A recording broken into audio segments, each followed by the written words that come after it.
Bismillahirrahmanirrahim. Assalamualaikum warahmatullahi wabarakatuh. Ya, silahkan disiapkan terlebih dahulu untuk berdoa bersama. Bismillahirrahmanirrahim. Raditu billahi robba wa bil islami dina wa bi Muhammadin sallallahu alaihi wasallama nabiyya wa rasulah. Rabbi zidni ilma warzuqni fahma, amin. Ya. Alhamdulillahirrabbilalamin. Puji syukur kehadirat Allah subhanahu wa ta'ala. Pada pertemuan kali ini kita masih diberi kesempatan untuk thalabul ilmi. Ya, sebelum itu hari ini masuk semua. Ya, alhamdulillah masuk semua ya. Ya, sudah siap untuk melanjutkan materi? Insya Allah sudah siap ya. Baik, pada kesempatan kali ini kita masih melanjutkan materi sebelumnya, yakni tentang penyelenggaraan perawatan jenazah. Yang pada kesempatan kali ini kita akan belajar menyolati jenazah ya.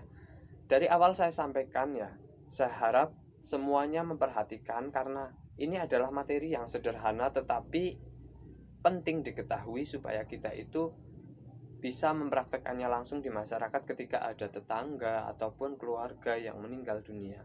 Karena apa? Karena menyolati jenazah adalah hal yang paling sederhana dibanding perawatan jenazah bagian lainnya. Misalnya memandikan, mengkafani, ataupun menguburkan, di mana ketiganya itu membutuhkan keterampilan khusus. Tetapi untuk menyolati sendiri, saya kira semuanya bisa melakukan hal tersebut. Nah, namun sebelum itu kita perlu ketahui teorinya terlebih dahulu dan bagaimana tata cara prosedur pelaksanaan sholat jenazah seperti itu. Maka dari itu kita pelajari bersama dan nanti di akhir kita akan ada praktik seperti itu. Nah, silahkan perhatikan baik-baik ya. Kita mulai.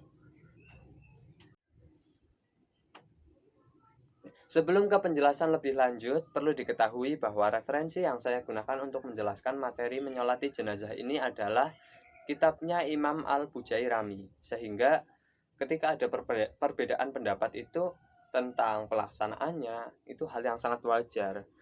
Nah, tetapi kita samakan terlebih dahulu referensinya supaya kita nyaman membahasnya dari awal sampai akhir. Begitu ya. Yang pertama adalah tentang posisi jenazah. Jadi, Imam Al-Bujairami menjelaskan bahwa jika jenazahnya laki-laki, maka posisi kepala jenazah berada di kiri imam. Dan ketika hendak menyolati, imam berada di dekat kepala si jenazah laki-laki. Kemudian, jika jenazahnya perempuan, maka kepala jenazah berada di kanan imam. Dan ketika hendak menyolati, imam itu berada di dekat pinggang si jenazah. Begitu. Maka di sini ditemukan penjelasan bahwa menyolati jenazah tidak harus menghadap kiblat. Memang rata-rata orang Indonesia itu lebih sering menyolati jenazah menghadap kiblat, tetapi sesungguhnya kalau berdasarkan apa yang ada di kitab itu tidak dijelaskan tentang kiblat, hanya tentang posisi imam dan posisi kepala jenazah seperti itu. Sekali lagi saya tekankan bahwa menyolati jenazah tidak harus menghadap kiblat seperti itu.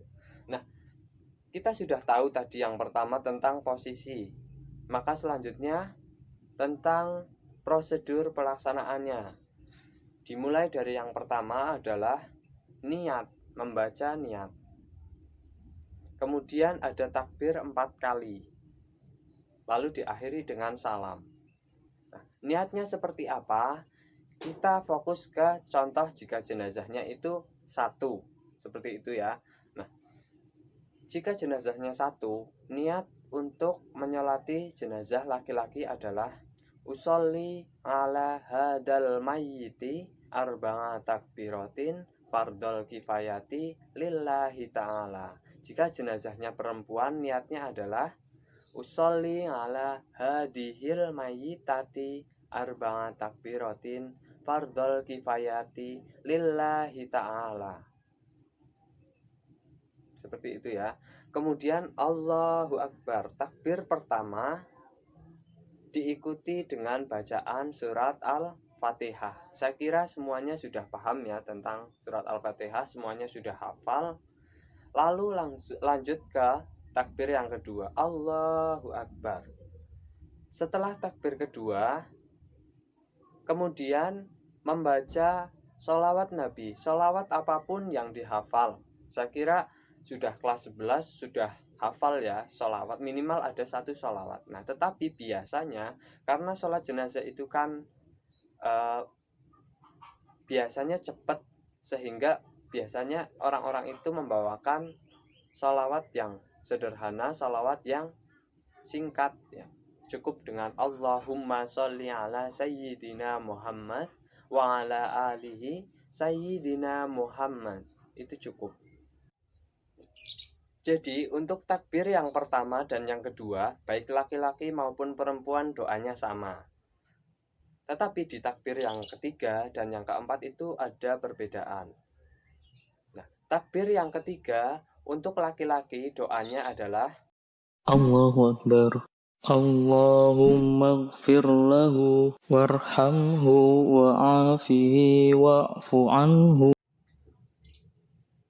Kemudian untuk perempuan di takbir yang ketiga doanya adalah Allahu Akbar.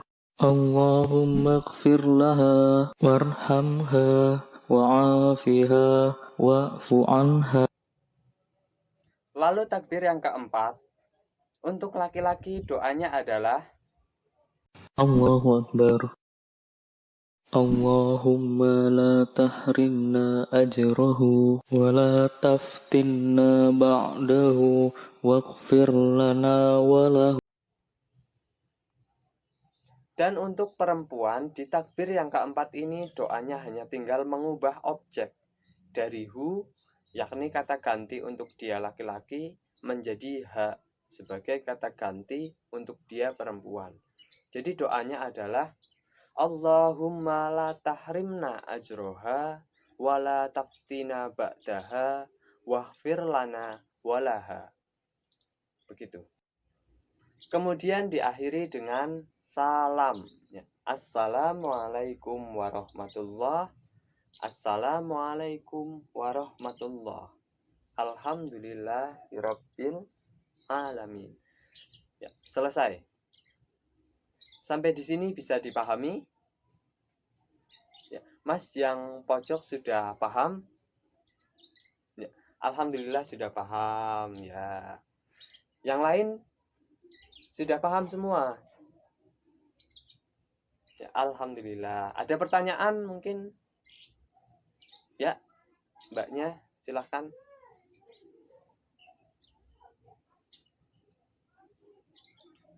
Ya.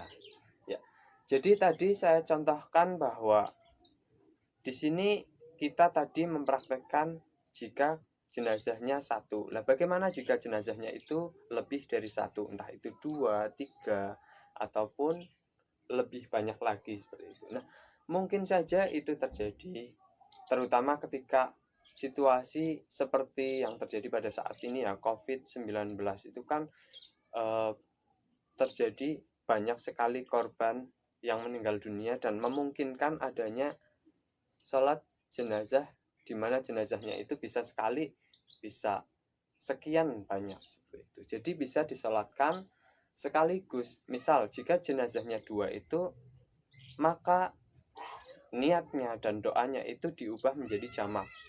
Itu tuntunannya sudah ada di buku PAI kalian.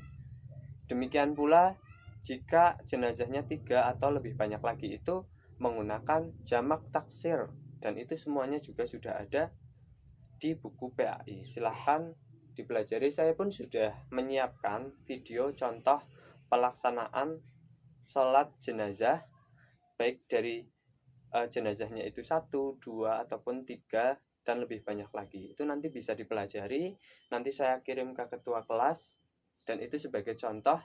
Nah, dari contoh itu, kalian kemudian nanti ada tugas. Ya, tugas. Ya, kan kemarin 2 minggu sudah tidak ada tugas. Ya, maka di minggu ini kita ada tugas lagi, yakni tugasnya adalah membuat video praktek sholat jenazah. Itu dikumpulkan ke ketua kelas minggu depan, pakai flash disk saja tidak apa-apa, ataupun pakai email juga boleh. Ya, ada pertanyaan lagi? Tidak ada. Ya, jika tidak ada, mungkin itu saja ya, waktunya juga sudah selesai, sudah habis.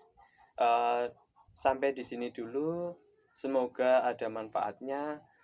Demikian dari saya. Apabila terdapat kesalahan dan kekeliruan, mohon maaf setulusnya. Kita akhiri dengan membaca hamdalah bersama-sama.